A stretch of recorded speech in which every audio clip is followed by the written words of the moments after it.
Hello दोस्तों, good evening, नमस्कार। आप सभी का एक बार फिर से बहुत बहुत स्वागत है आप सभी के अपने यूट्यूब चैनल परीक्षा की शिक्षा में। उम्मीद करता हूँ आप सभी अच्छे होंगे, आपकी जो तैयारी है अच्छे तरीके से चल रही थी। जो बच्चे क्लास में फर्स्ट टाइम में पहली बार नए हैं उन सबको बता दें, हमारे चैनल पर जो आपकी यूपी पुलिस एग्जाम 2024 की आपकी तैयारी चाहते हो रेगुलर बेसिस पे करवाई जा रही है। तो जिसे भी तैयारी कंप्लीट करनी है, पूरी करनी है, चैनल को जो है सब्सक्राइब करके हमारे साथ जुड़ जाएंगे। ठीक है, क्लास का समय देख ले। जीके जिसकी जो क्लासेस सुबह 10 बजे डेली आपको हमारे चैनल पर देखने को मिलती है। हिंदी की जो क्लासेस शाम को 7 बजे आपको हमारे चैनल पर देखने को मिलती है। क्लासेस का जो शेड्यूल है, आपको इसी टाइम पर क्लासेस से जुड़ना है, अपनी तैयारी को जो है पूरा कंप्लीट करना है। नीचे डिस्क्रिप्शन आप को इंस्टाग्राम और टेलीग्राम दोनों का लिंक मिल जाएगा, तो आप लोग इसको जाकर ज्वाइन करेंगे तो टेलीग्राम चैनल पर आपका डेली बेसिस क्लास का अपडेट है आपको दिया जाता है। जब आपका एग्जाम का अपडेट होगा भी आप यहाँ पे दे, तो आप लोग यहाँ से जुड़ेंगे तो आपको कोई भी अपडेट जो है क्लास के रिगार्डिंग क्या होगा साथियों मिस नहीं हुआ। ठीक है, तो चलिए क्लास स्टार्ट करें। ध्यान से क्वेश्चन को अच्छे से देखकर उत्तर देने की कोशिश करते हुए आगे बढ़ेंगे। पहला क्वेश्चन देखेंगे और जिसने अभी तक देखिए क्लास स्टार्ट करें, जिसने अभी तक क्लास को लाइक नहीं किया क्लास को लाइक कर देंगे, क्लास को अपने दोस्तों का शेयर कर देंगे। जिसने अभी तक चैनल को सब्सक्राइब नहीं किया है, रिक्वेस्ट है कि चैनल को सब्सक्राइब कर लेंगे। ठीक है,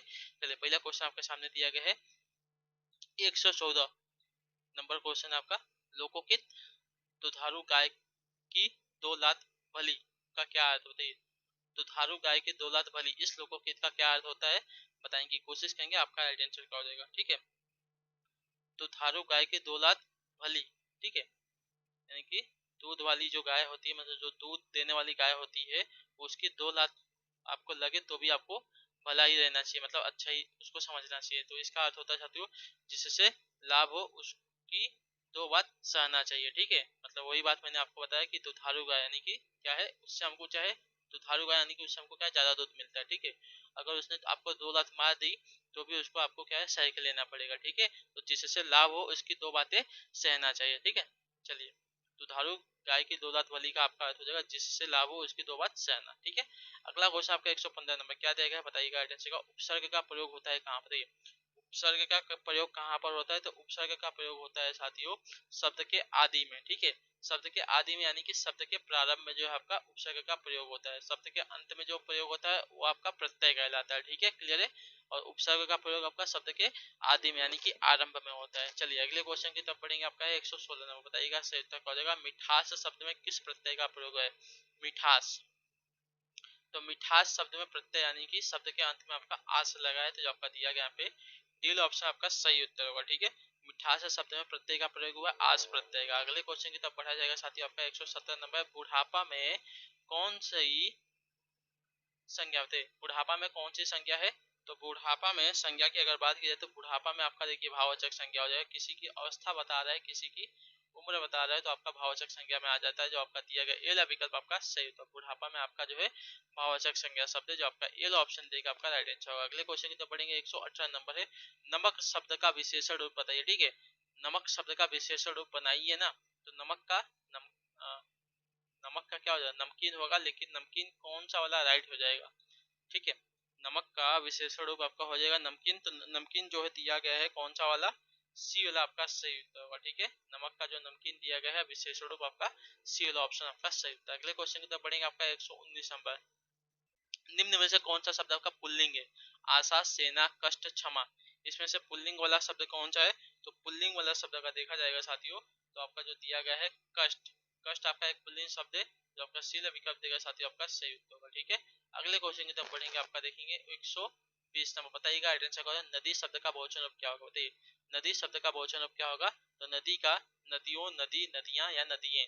तो नदी का बहुवचन अगर देखा जाएगा तो नदियां होता है, नदियां, जो आपका सी विकल्प देगा आपका राइट आंसर होगा। ठीक है, नदी शब्द का बहुवचन आपका नदियां हो जाएगा। क्लियर सभी को इसके बारे में? चलिए अगले क्वेश्चन की तरफ पढ़ेंगे। आपका 121 नंबर बताइएगा आइडेंटिटी का 121 है पूर्वी हिंदी की बोली है कौन सी? बताइए पूर्वी हिंदी की बोली कौन सी है यहाँ पे? वो बुंदेली, मगही, बघेली या भोजपुरी। पूर्वी हिंदी की बोली कौन सी है? तो पूर्वी हिंदी की बोली आपका देखा जाएगा तो साथियों आपका यहाँ पे राइट आंसर हो जाएगा जो दिया गया है बघेली। ठीक है, पूर्वी हिंदी की बोली में आएगी, जो आपका सी विकल्प देगा आपका सही उत्तर होगा। ठीक है, क्लियर सो इसका मगही आपकी बिहारी हिंदी में आएगा। ठीक है, क्लियर सो को, तो बघेली यहाँ पे जो दिया गया है पूर्वी हिंदी में आ जाएगा, तो सी वाला ऑप्शन जो दिया गया आपका सही उत्तर। अगले क्वेश्चन के तो पढ़ेंगे। आपका 122 नंबर बताइए कि कोशिश करेंगे साथियों राइट आंसर का संतोष से बढ़कर सुख नहीं। ठीक है, संतोष से बढ़कर सुख नहीं कौन सा वाक्य है? अर्थ वाक्य, सरल वाक्य, संयुक्त वाक्य, मिश्र वाक्य। संतोष से बढ़कर सुख नहीं, यह कैसा वाक्य है? तो यह वाक्य जो दिया गया साथियों, ये आपका एक सरल वाक्य जो आपका बी ऑप्शन देगा आपका राइट आंसर होगा। ठीक है, संतोष से बढ़कर सुख नहीं, यह वाक्य आपका एक सरल वाक्य, सीधा साधा वाक्य है। चलिए 123 नंबर है आपके सामने, वाक्य की पूर्णता को प्रकट करने के लिए किस विराम चिन्ह का प्रयोग करते हैं? वाक्य की पूर्णता को प्रकट करने के लिए किस विराम चिन्ह का प्रयोग किया जाता है? तो इसका सही उत्तर आपका हो जाएगा साथियों पूर्ण विराम चिन्ह जो आपका दिया गया डी विकल्प आपका राइट आंसर। वाक्य की पूर्णता को प्रकट करने के लिए जो है पूर्ण विराम चिन्ह का प्रयोग किया जाता है, जो आपका डी ऑप्शन देगा आपका सही उत्तर होगा यहाँ पे। ठीक है, क्लियर हो? वाक्य की पूर्णता को प्रकट करने के लिए जो है पूर्ण विराम चिन्ह का प्रयोग किया जाता है। अगले क्वेश्चन की तरफ पढ़ेंगे, आपका 124 नंबर बताने की कोशिश करेंगे राइट आंसर का। निम्न में से सर्वनाम शब्द है कौन सा? सर्वनाम शब्द यहाँ पे कौन सा है? सफाई, कौन, नींद या रोग, इसमें से एक आपका सर्वनाम शब्द कौन सा है? तो यहाँ पे अगर सर्वनाम शब्द की अगर बात की जाएगी तो सर्वनाम शब्द जो दिया गया है कौन, कौन आपका एक सर्वनाम शब्द है, तो जो आपका दिया गया यहाँ पे बी विकल्प आपका राइट आंसर। प्रश्नवाचक सर्वनाम है तो जो आपका बी ऑप्शन देगा आपका राइट आंसर। कौन है आपका प्रश्नवाचक सर्वनाम में आ जाएगा। अगले क्वेश्चन की तरफ पढ़ेंगे, 125 नंबर बताने की कोशिश करेंगे साथियों सही उत्तर आपका क्या हो जाएगा। क्या देगा? राम सीता से सुंदर है। ठीक है, राम सीता से सुंदर है, इस वाक्य में कौन सा कारक है? तो राम सीता से सुंदर है, इस वाक्य में अगर कारक की बात करी जाएगी तो राम सीता से क्या हो रहा है, दोनों में क्या है, तुलना की जा रही है, तो आपका यहाँ पे अपादान कारक आ जाएगा। ठीक है, जो आपका दिया गया यहाँ पे सी विकल्प आपका सही उत्तर होगा। ठीक है, क्लियर हो गया? राम सीता से सुंदर है, तुलना की जाएगी, अलगाव की भावना प्रकट होगी तो वहाँ पे आपका अपादान कारक आ जाएगा। ठीक है, चलिए अगले क्वेश्चन की तरफ पढ़ेंगे, आपका है 126 नंबर। निम्नलिखित में से पार्श्विक ध्वनि कौन सी है? बताइए, निम्नलिखित में से पार्श्विक ध्वनि कौन सी है? ड़, ल, र, व। तो पार्श्विक ध्वनि की अगर बात की जाएगी तो यहाँ पे पार्श्विक ध्वनि कौन सी हो जाएगी? तो पार्श्विक ध्वनि आपकी जो दी गई है यहाँ पे ल, ल आपकी पार्श्विक ध्वनि में आएगा, तो जो आपका बिल अभी कब देगा आपका सही उत्तर होगा। ठीक है, चलिए 127 नंबर आपके सामने क्वेश्चन दिया गया है, क्या देगा? निम्न में से अल्प प्राण व्यंजन कौन सा? बताइए, निम्न में से अल्प प्राण व्यंजन कौन सा? यहाँ पे अल्प प्राण। ठीक है, तो अल्प प्राण प्रत्येक वर्ग का पहला और तीसरा व्यंजन आपका अल्प प्राण होता है। ठीक है, और दूसरा चौथा आपका महाप्राण होता है। तो यहाँ पे देखिए ग कौन सा है? क वर्ग का तीसरा व्यंजन हो जाएगा, तो आपका अल्प प्राण व्यंजन है जो आपका दिया गया यहाँ पे बी विकल्प आपका राइट आंसर होगा। ठीक है, क्लियर है? चलिए अगले क्वेश्चन की तरफ पढ़ेंगे, 128 नंबर बताने की कोशिश कीजिएगा सही उत्तर। निम्नलिखित में से कौन सा शब्द आपका तद्भव है? ठीक है, कौन सा शब्द आपका तद्भव है? छिद्र है, यदा है, छिलका है, जटा है, इसमें से कौन सा शब्द आपका तद्भव शब्द है? तो तद्भव शब्द की अगर बात की जाएगी तो यहाँ पे जो दिया गया है छिलका, छिलका एक आपका तद्भव शब्द है जो आपका सी विकल्प देगा साथियों आपका राइट आंसर होगा। ठीक है, क्लियर है? छिलका आपका एक तद्भव शब्द है। अगले क्वेश्चन की तरफ पढ़ेंगे, आपका 129 नंबर बताने की कोशिश करेंगे सही उत्तर। श्याम तेज दौड़ता है, इस वाक्य में कौन सा शब्द क्रिया विशेषण है? श्याम तेज दौड़ता है, इस वाक्य में कौन सा शब्द आपका क्रिया विशेषण में है? ठीक है, श्याम तेज दौड़ता है, दौड़ता है आपका क्या है? क्रिया है, और इसकी विशेषता क्या होता है? तेज। तो आपका जो दिया गया है तेज आपका क्या हो जाएगा? क्रिया विशेषण शब्द हो जाएगा, जो आपका येलो ऑप्शन देगा आपका सही उत्तर होगा। ठीक है, क्लियर सर को? हाँ या ना? क्रिया की विशेषता बताने वाले शब्द आपके क्रिया विशेषण शब्द कहलाते हैं। ठीक है, क्लियर सर को इसके बारे में? तो श्याम तेज दौड़ता है, दौड़ता है आपकी क्रिया होगी। ठीक है, लेकिन इसकी विशेषता कौन बताया? तेज। ठीक है, तो आपका हो जाएगा तेज जो आपका यहाँ पे क्रिया विशेषण शब्द है। ठीक है, चलिए अगले क्वेश्चन की तरफ पढ़ेंगे, आपका 130 नंबर बताने की कोशिश कीजिएगा राइट आंसर। जो क्रिया अभी हो रही हो वह उसे क्या कहते हैं? बताइए, जो क्रिया अभी हो रही हो उसे क्या कहते हैं? तो जो क्रिया अभी हो रही हो उसको कहेंगे आपका अपूर्ण वर्तमान काल। ठीक है, जो आपका दिया गया यहाँ पे पहला विकल्प आपका राइट आंसर। ठीक है, अभी हो रही हो मतलब कार्य जो है अभी कंप्लीट नहीं हुआ, अभी चल रहा है, यानी कि कार्य जो पूरा नहीं हुआ है, अभी अपूर्ण है, इसकी वजह से अपूर्ण वर्तमान काल में आ जाएगा। अगले क्वेश्चन की तरफ पढ़ेंगे, 131 नंबर क्या देगा है? चलिए बताने की कोशिश करेंगे सही उत्तर क्या हो जाएगा। ठीक है, पुरुषवाचक सर्वनामों में पुरुषवाचक सर्वनामों के विषय में दिए गए निम्नलिखित कथनों में से कौन सा कथन सही नहीं? ठीक है, पुरुषवाची सर्वनामों के विषय में दिए गए निम्नलिखित कथनों में से कौन सा कथन आपका सही नहीं है ना? तो देखिए क्या क्या दिया गया है। पहला दिया गया है यह के साथ ने का प्रयोग संभव नहीं है, सही बात है। ठीक है, यह के साथ ने का प्रयोग संभव नहीं है, यह के साथ हम ने का प्रयोग कर ही नहीं सकते। ठीक है, संबंध कारक में मैं का सही रूप मेरे को होता है, मेरे को नहीं, मेरे को नहीं होगा, तो ये वाला जो दिया गया आपका राइट आंसर होगा। ठीक है, ये आपका किसके बोलते हैं? तो पुरुषवाचक सर्वनामों के विषय में आपका सही कथन नहीं है। ठीक है, क्लियर से क्वेश्चन। संबंध कारक में मैं का सही रूप में मेरे को होगा, आपका गलत हो जाएगा। ठीक है, बाकी जो दिया गया है आपका जो राइट आंसर था संबंध कारक में मैं का सही रूप मेरे को होता है, गलत है। वह का प्रयोग पुल्लिंग, स्त्रीलिंग दोनों में होता है, हो सकता है, सही बात है। हमें उत्तम पुरुष कर्म कारक का बहुवचनीय रूप है, ये भी सही बात है, ठीक है। यानी कि ये भी कथन सही है, ये भी कथन सही है, ये वाला कथन जो दिया गया है गलत है, ठीक है। अब जो पहला वाला दिया गया था ये भी आपका सही है, यह के साथ ने का प्रयोग संभव है ही नहीं, ठीक है। चलिए अगले क्वेश्चन की तरफ बढ़ेंगे। 132 हम बताने की कोशिश करेंगे किस शब्द में विसर्ग संधि नहीं लगेगी, ठीक है। मनस्पद, पयोद, यहाँ पे दो ही दिया गया है, तो आपका देखिए मनस्पद में तो आपका मना धन अस्पद आपका हो जाएगा, लेकिन पयोद में आपका क्या बोलते हैं, विसर्ग संधि नहीं लग पाएगी, ठीक है। पयोद में आपका पय धन ओद आपकी संधि होगी, ठीक है। पय धन ओद आपका यहाँ पे संधि लगेगा, जिसमें से पयोद में आपका विसर्ग संधि नहीं लगेगा साथियों, ठीक है। चलिए अगले क्वेश्चन की तरफ बढ़ेंगे। 133 नंबर बताने की कोशिश कीजिएगा। राइट आंसर जो कठिनता से और देर से बचे के लिए निम्नलिखित में से कौन सा शब्द है। जो कठिनता से और देर से बचे, ठीक है, मतलब जो आप खाना खाते हैं उसकी बात करें, जो कठिनता से और देर से बचे, ठीक है। जो कठिनता से और देर से बचे, इसके लिए एक निम्नलिखित में से कौन सा शब्द हो जाएगा, तो इसके लिए एक आपका शब्द हो जाएगा साथियों गरिष्ठ, ठीक है। इसको कहते हैं गरिष्ठ, जो कठिनता से और देर से बचे, ठीक है, उसको गरिष्ठ कहा जाएगा। अगले क्वेश्चन के पढ़ेंगे। 134 नंबर क्या देगा, अभिज्ञ शब्द का विलोम है, बताइए अभिज्ञ शब्द का विलोम क्या हो जाएगा।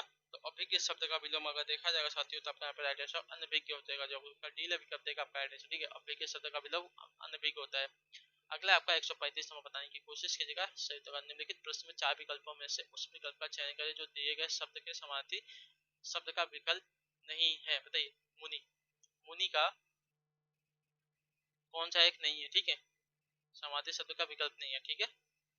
मुनि का तापस, पयोद, भिक्षु, अवधूत, इसमें से कौन सा एक आपका विकल्प सही नहीं है, तो पयोद, ठीक है। मुनि का पयोद आपका प्रयोज्य शब्द नहीं होता, जो आपका दिया गया पहला विकल्प आपका है। बाकी तपास, भिक्षु और अवधूत ये सभी आपके मुनि के प्रयोज्य शब्द है, ठीक है।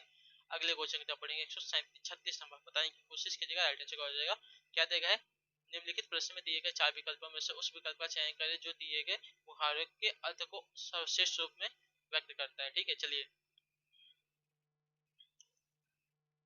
जो गुड़ खाए वही कान छिदावे, ठीक है, जो गुड़ खाए वही कान छिदावे, इस लोकोक्ति का सही अर्थ क्या हो जाएगा हमको बताना है, ठीक है।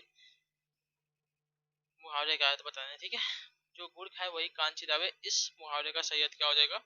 इस मुहावरे का सही अर्थ हो जाएगा जो आनंद लेता है वही परिश्रम करता है, ठीक है। जो आनंद लेता है वही परिश्रम करता है, मतलब जिसने परिश्रम किया है वही आनंद ले सकता है, ठीक है। तो जो गुड़ खावे वही कान छिदावे, ठीक है। चलिए थोड़ा सा उल्टा है, जिसको समझ लेंगे आप लोग। चलिए अगले क्वेश्चन बढ़े। 137 नंबर, 3 बेर खाती थी वे 3 बेर खाती थी, ठीक है। यहाँ पे कौन सा अलंकार लगा है, 3 बेर खाती थी वे 3 बेर खाती थी, तो यहाँ पे जो है आपका यमक अलंकार है साथियों, ठीक है। क्योंकि यहाँ पे देखिए 3 बेर और 3 बेर, ठीक है, मतलब जहाँ पे मतलब एक ही शब्द की आवृत्ति 2 बार होती है और दोनों बार जो है उसका अर्थ भिन्न होता है। यहाँ पे 3 बेर, तो एक 3 बेर का अर्थ होता है जाएगा क्या बोलते हैं, 3 बेर, अर्थात जो आपका एक बेर जो होता है एक फल है, ठीक है। तो 3 फल हो गया, मतलब 3 बेर, मतलब बेर जो है एक फल है, ठीक है। तो यानी कि 3 फल, ठीक है, और 3 बेर यानी कि 3 बार, ठीक है। तो इसकी वजह से आपका यमक अलंकार हो जाएगा, ठीक है। 3 बेर वो 3 बेर खाती थी, ठीक है। चलिए अगले क्वेश्चन की तरफ बढ़ेंगे। आपका है 138 नंबर, अरुण शब्द का निगाती क्या हो जाती है।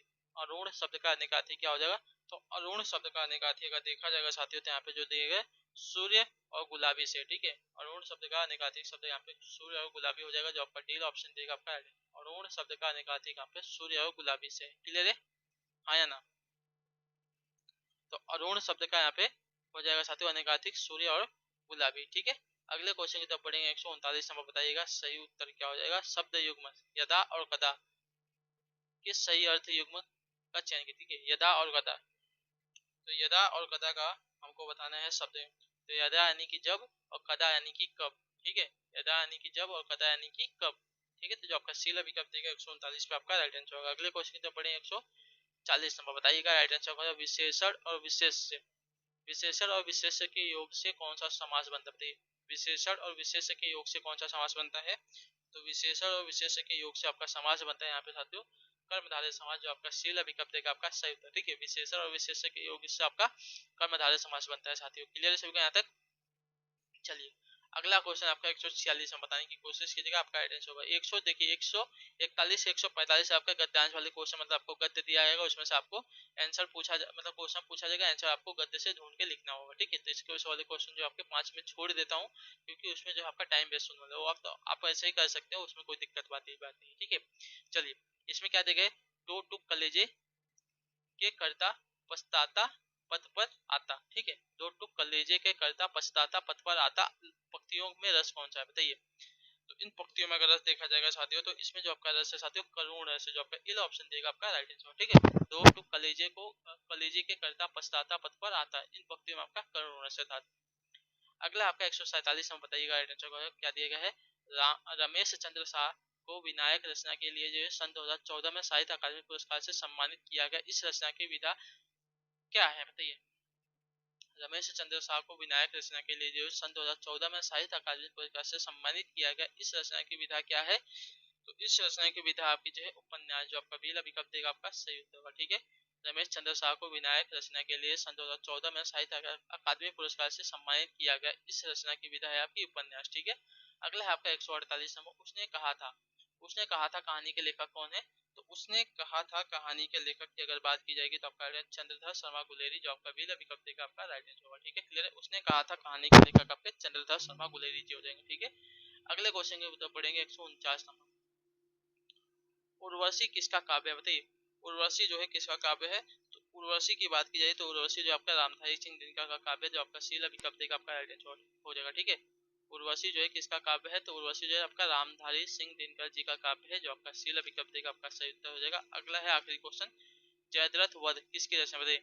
जयद्रथ वध जो है किसकी रचना है। तो जयद्रथ वध की अगर बात की जाएगी तो आपका राइट आंसर आपको हो जाएगा साथियों मैथिली शरण गुप्त जी की रचना है, तो जो आपका शीला विकल्प देगा आपका सही। ठीक है, जयद्रथ वध जो है आपकी मैथिली शरण गुप्त जी की रचना हो जाएगी। क्लियर सबका यहाँ तक। चलिए, तो इसी के साथ जो आपकी क्लास है आज की यहीं पे क्या है कंप्लीट होती है। आई होप कि आप जो क्लास आती है अच्छी लगी, अच्छी क्लास को लाइक करिए, चैनल पर चैनल को सब्सक्राइब, और हमें जो है कमेंट अपने क्लास के बारे में जो आपको क्लास कैसे, बाकी अगर आपका कोई डाउट हो, कोई क्वेश्चन कोई तो आप हमें नीचे कमेंट में पूछ सकते हैं, उसका आंसर आपको दे दीजिएगा। ठीक है, तो आपसे मिलता है आपकी अगली क्लास है, तब तक के लिए टाटा बाय बाय, जय हिंद, जय भारत। क्लास से जुड़ने के लिए बहुत बहुत ही धन्यवाद साथी।